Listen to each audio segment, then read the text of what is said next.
Dos personas iri después al di ilang mga motorsiklo ang mambanggaan na kina San Roque anoche, mga alas 9:45 anoche. Durante binuhaw el camino kay Taman Ulan, yapo de mambangga el motorsiklo de si Ruel Morales, 29 años, residente de Lunsuran, contra con si Lorenzo Ventura, 49 años, de San Roque. Él maneja con color Honda 70, aquí enfrente del Ila Barangay Hall na San Roque. Pulis sila madayon con dos mga ambulansya para pwede dali dayon atensyon medical con mga kada biktima. Iyaliba kanila para na Zamboanga City Medical Center.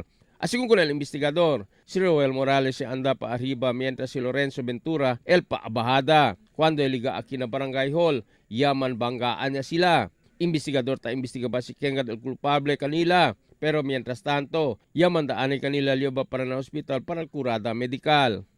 Emil Tuban, Dateline Zamboanga.